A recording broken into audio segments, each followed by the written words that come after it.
Rukus Avenue Radio. Hello, I'm Dr. Geoffrey, and you're listening to Rukus Avenue Radio. Namaste and hello, Rukus Avenue Radio listeners. This is Priyadarshini G, your Rukus Avenue Radio correspondent, back for Season 2 after an amazing, wonderful time with Season 1. And my first guest for this season is Dr. Geoffrey.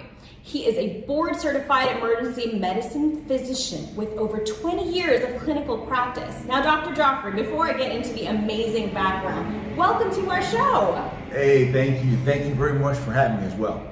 Thank you for joining us on a rainy, lovely day in Los Angeles while we are experiencing our version of a storm. Sorry, East Coast. This is this is a new thing for us. But all right, listeners, going into more of Dr. Geoffrey's background, he is quoted as saying, quote, "In the emergency room, I see the best and worst in people. I see that your kids, my kids, and especially our sons are in danger every day." Dr. Geoffrey is a national healthcare leader who speaks nationally and internationally on healthcare matters. Dr. Geoffrey served for several years as the chief of a level 1 trauma center in an urban community and has had several mayoral appointed leadership positions in Washington, D.C. When Dr. Geoffrey is not treating patients or not writing, he enjoys coaching his kids' athletic teams, training for marathons, triathlons, and spending time with his family. That is an amazing journey, Dr. Geoffrey. Thank you. So tell us more about what inspired you to go into the medical profession. What was your upbringing like? Well, it's interesting. This will show itself later, but I grew up a stutterer since the day I was born.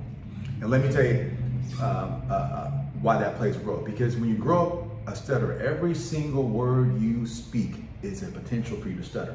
And you know the bullies are really going to tease you. And so you had to become very succinct in your statement. And when you become very succinct, it develops your critical thinking skills. Next thing I know, I get very good at math. Next thing I know, I get very good at science. All things that are good with like critical thinking. And that leads me to the world of emergency medicine. And without the stutter, I don't think I would be an ER doctor today. That is wonderful. I think a lot of deficits in our life kind of trigger and point us into the right direction of what our purpose really is. So why did you actually think, that the medicine profession is the one you want to choose to go to? Because math and science is good in engineering or research. So why specifically medicine?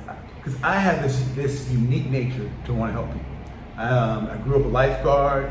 I grew up just seeing people in need, and because I discovered my superpower early, which is the stuttering and the ability to encourage and help people. Emergency medicine, it was my world. Now notice I'm not a primary care doctor. In emergency medicine, we spend about 2 to 3 minutes with a patient. It's short, compassionate, and intense. And so that fits my nature. Succinct, critical thinking, and cutting right to the chase. That is amazing, especially for me because I went to college as a pre-med student. So I can relate to a lot of things, being bullied at a young age, kind of honing that, internalizing what my strengths are, and then letting the world have it. So now what inspired your journey with your family to create positive change in the ER specifically, whether it's triage or you mentioned how it's a quick resolution or you're solving problems on a quick basis because of the emergency nature of it, but other fields of medicine, like what other things intrigued you? It just intrigued me because you get to meet people at their most difficult moment. You get to bond with them. You will get to be a brother, a father, a mother, because sometimes you're the only person there for that person. And I thrive, and I enjoy that short, compassionate interaction. Because if you think about it, in the fell clutch of circumstance, don't you want somebody there who you can feel from an energy point of view that they care? Well, that was me, because the world had given me so much that I must humbly say I'm a naturally positive energy person. And so that's what led me to emergency medicine. I agree. I feel like when you're naturally positive, your aura and your vibe attracts your tribe that we, hear so much in pop culture today. But specifically, how important is empathy and having an emotional compass important for success? Empathy is humongous. It's absolutely necessary. and you can develop empathy. And the way you develop empathy is that you constantly appreciate your own life. Because when you appreciate your own life, you're able to see what other people don't have. And so I didn't have to consciously do it, but when I started to meditate as well, it caused me to appreciate more, and believe it or not, that increased my empathy. And not to get philosophical, but the world would be a better place if we were all more empathetic towards one another. That's wonderful, and I feel like having that moral compass drives people in the medicine field, because when I was growing up, my dad said, if you want to do this, don't do it for the money. Do it because you love what you do and you're able to give back. Although I did not go into the medical field, and I'm still getting my doctorate actually, and following in the different path of research and giving back through the art of storytelling. Congratulations. Thank you. Good. Yes, I graduate in 3 months. All right. Congratulations. Thank you. Is it EDD or PhD? It's a PhD in strategic media. Yeah, so I know this audience, I know this is not about you, but a PhD is uniquely different because you've got to do your own research. And in medicine, so people think that an MD is the hardest to do. In medicine, we know a PhD in anything is the hardest degree to get. So thank you. I'm going to use that as a log line and slam into everyone's face, because when they say, who's a doctor on the planet? Oh, I am. Can you save a life? No. So they immediately just put you down for that. I appreciate that. And the reason I say that, because it takes a lot of effort to know how much an education really involves. And that's just not being smart up here. It's being smart from here. And so tell us, what do you think are the prime factors towards success in any field when it comes to education? What are things that you learned along the lines? I will say this, is what I've learned is that there's always somebody smarter, and you are smart enough. Meaning that sometimes you've got to get out of the comparison game. Just because Johnny got an A and you got a C doesn't mean Johnny's smarter. It means you need to study with Johnny, right? Right. Be strategic. Right. Because what I've noticed is because I've been in academics, everybody thinks their kid is smart, boom, boom, boom.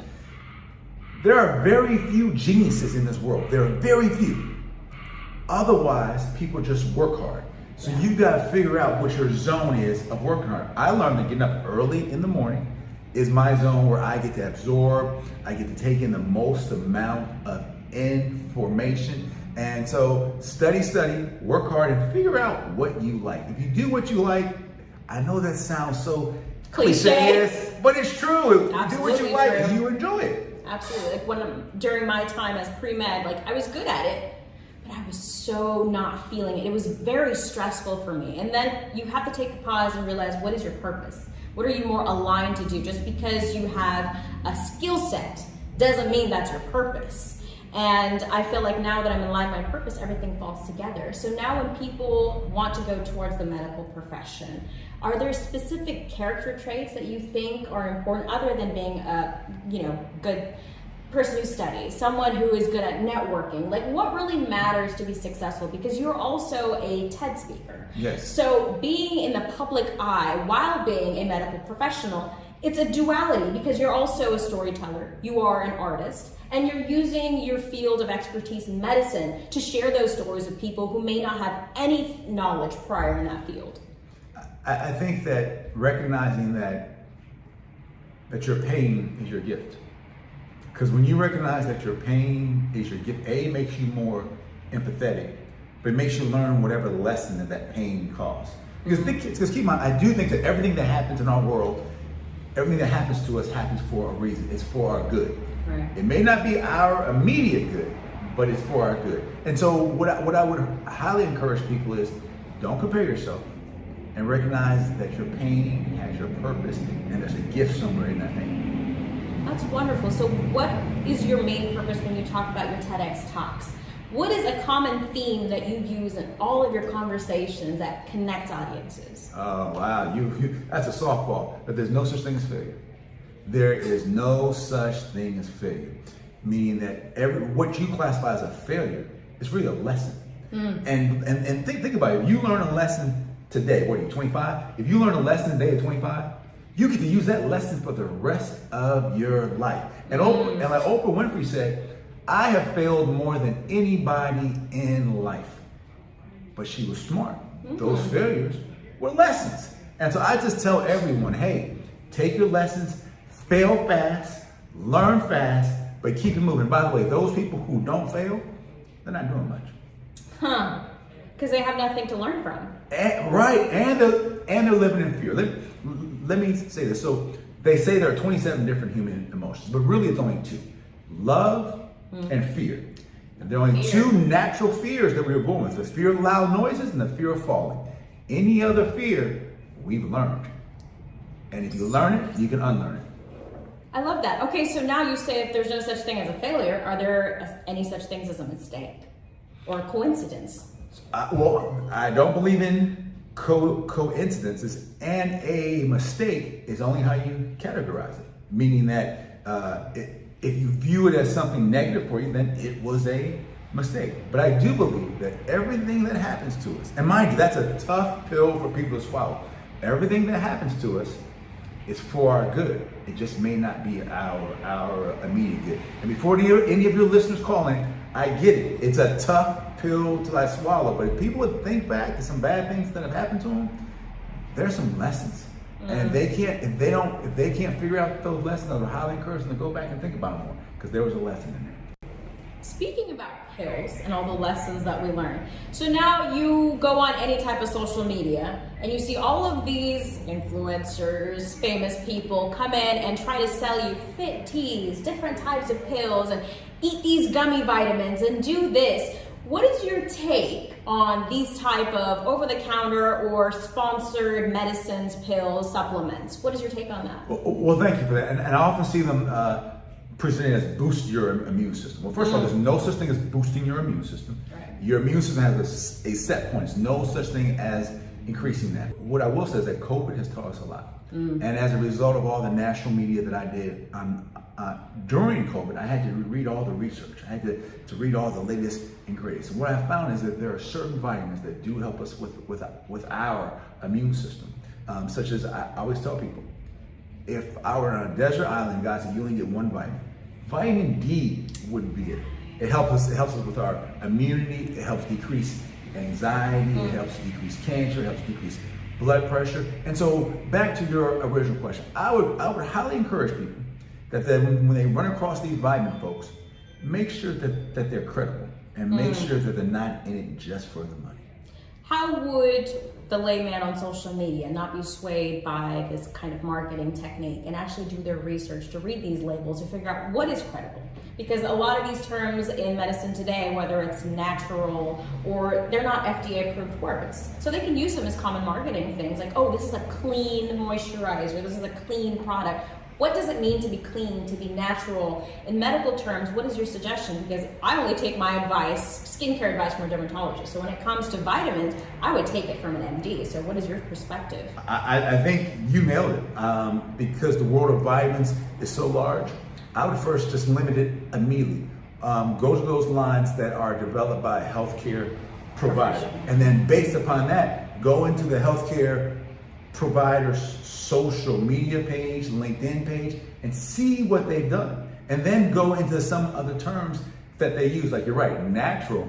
That's a very interesting term in medicine. In fact, when you hear something that says natural, just your antennas should go up. Because you say, why are they using that word natural? Right. I mean, poison's natural, but that's it's good for you.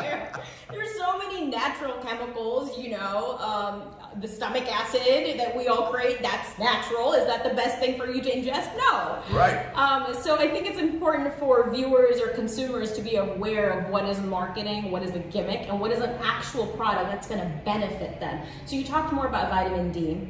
I know there's so many different studies because I take a vitamin D supplement as well.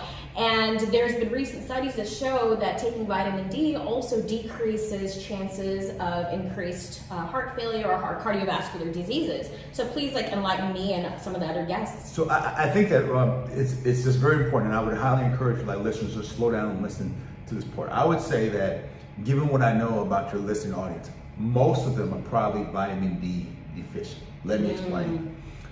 It's one of the few areas in medicine, the color of your skin makes a difference. In fact, I think it's the only area in medicine. So the more pigment you have, the darker you are, the less efficient your skin is at converting sunlight to vitamin D. And by the way, 90% of our vitamin D comes from the sun. So again, whatever pigment you have, it decreases your ability to convert sunlight to vitamin D. So if you have pigment, you're more than likely to be vitamin D deficient, especially this time of year where there's less sunlight.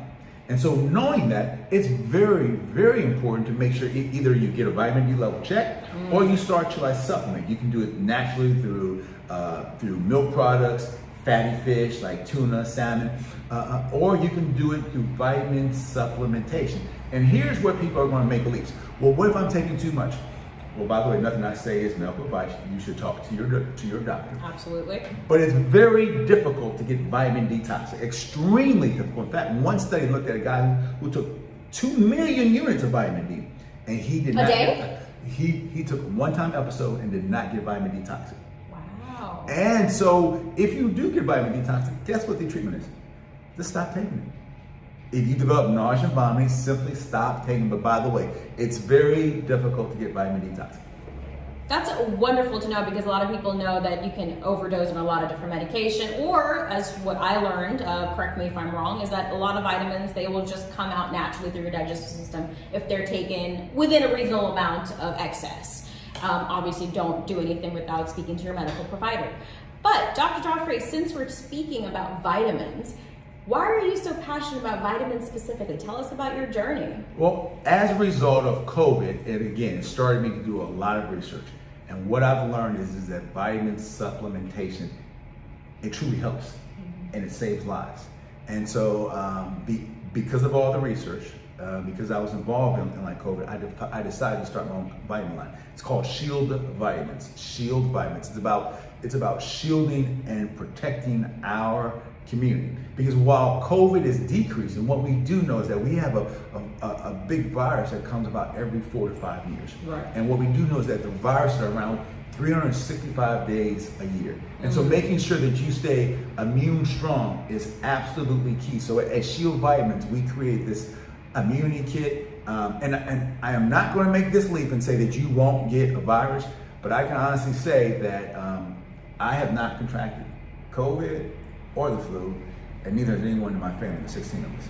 That is wonderful. So it's just a great immune booster and a protection. It's like having an extra shield. I love that. You it's specifically because it's called your Shield Strong. So I'm going to show our audiences exactly the packaging, and then Dr. Geoffrey is going to get into it. May I open this and show our audiences? Absolutely. All right. So please continue to speak about the specific products while I unpackage the case. So it comes with like 2 different products. One of them we already talked about, which was vitamin D. All right. And by the way, vitamin D is a fat soluble vitamin. And so what we do is you will take 5,000 units. Pause right now, everyone. If you go Google it, it's going to say 400 units, 1,000 units. But if you go to the American Endocrinology Society, by the way, they are the experts.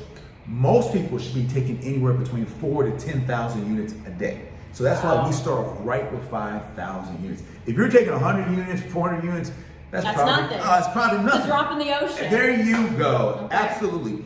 Then the next line we have is our vitamin C, which is an anti-inflammatory as well. It helps with your immune system. It helps increase your immune system, especially during the cold season. The beauty about vitamin C is it's a water-soluble vitamin, which means if you take too much, it just urinates out right away. It's a diuretic. Absolutely. So that diuretic means you just naturally pee it out. Look at her. The pre-med is coming out. The pre-med is coming out. It's been a while, but I still remember. But yes, I see that they're also in obviously the natural flavors that come in it. So this is a orange flavor. Yep, and they're all non-GMA. They're vegan as well, except for vitamin D, because your listener audience know it's rare to find a vitamin D vegan, just because of how vitamin D is cultured and produced. Okay. Exactly. Wonderful. All right, let's talk about the other one and right then here. The next one, and the studies are quite good. This is the zinc. This is the immunity blend. It's got zinc, vitamin D, vitamin C, propolis, elderberry, and echinacea. before you say it. Can you take this one and the vitamin D? Absolutely. This only has 400 units of vitamin D that, as we already talked about, that's not anything. That's anything. That's not anything. And so what we do know about the echinacea and the propolis and the elderberry, for years they have been shown to help our immune system, help our anxiety, help our blood pressure. So, and believe it or not, it helps our mental function as well. Mental function. All right. So another reminder of my past. I used to take echinacea supplements when I was younger, growing up, because I used to catch the flu a lot. Oh. I used to get cold like this, like flu season. Already been there, done that. Okay. My immune system as a child, like growing up, because I grew up with asthma when I was born in India and then we immigrated here, my lungs were really in a bad state coming from back then. Growing up here, I had asthma, I had albuterol, my immune system was really weak, and I'm a singer. So when I used to come to the actual studio or just to do my singing lessons, I would be so sick, my throat is dry, so my parents would tell me to take the echinacea. And that really did help. So I'm glad to see the immunity products like echinacea, which has been proven to help with immunity boosting and just other benefits that all the other ingredients have. I think it's wonderful, and people definitely should check this whole kit out. So can you tell our audiences where we would be able to find the entire kit, or? They can go to shieldvitamins.com. Again, shieldvitamins.com. I think that what makes this product interesting, it came out of already doing good, and because I was already informing our community versus nationally and internationally, it allowed me to read the data from an objective point of view. And the data was quite clear that these supplements actually help save lives. That's wonderful. And now, did the data also kind of talk about, is this meant for any age group? Can minors take this? Should they be taking more? Obviously under the discretion of their primary care provider, but what kind of age ranges are we looking for? So this is for 15 and above, but guess what? We have a kids immunity too. So there you go. So any parents out there that like to, get a 2-in-1 package and just go and get something for the entire family, it's your one-stop shop. So tell us more. And it's very important that my entire family takes it. And so I think that back to your original question, when you look at different supplements, who is taking it? My entire family takes it. And by the way, because I'm a licensed provider, my bar is much higher in making sure that it's safe and that it is provable. And so when you have a licensed person involved, keep in mind that everything, our livelihood rests on our license. So anything that we put out there, we have to be doubly sure is okay. That's amazing. All right, thank you so much, Dr. Geoffrey. And all of the links that will be provided in the description box, so please check out the actual website for shieldvitamins.com. And also, all the amazing work that Dr. Geoffrey has done on social media, beyond in real life, and all of his other amazing TED Talks that he has done. Dr. Geoffrey, I thank you so much for being on the show. Would you like to say any final wishes? Yeah, I'd like to thank you very much for interviewing me. Oh, you have a very good spirit. You were well informed, so it helped the interview go well. And so what I will say to our listening audience is making sure that you protect your family, but as being part of the human family, I would highly encourage you to also give. So I would highly encourage people to put an extra $5 in their wallet, put an extra $20, but it's not for them.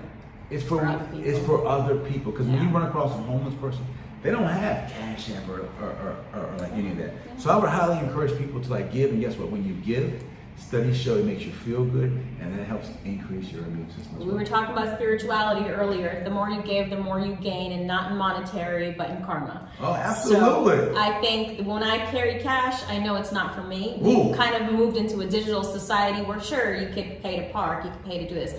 You carry cash to pay for the service that you receive, or to give back to the people who may not be able to spend as thriftily as you do. So cash is not for us, it's for others. Love that, love that. All right, thank you so much, Rukus Avenue Radio listeners. This is your correspondent Priyadarshini G with Dr. Geoffrey for episode 1. We're back and going to be in full swing. So please check out Dr. Geoffrey's amazing work that he's doing. All the links will be provided in the description below. And stay tuned for more. Thank you, Dr. Geoffrey. Thank you very much. Rukus Avenue Radio.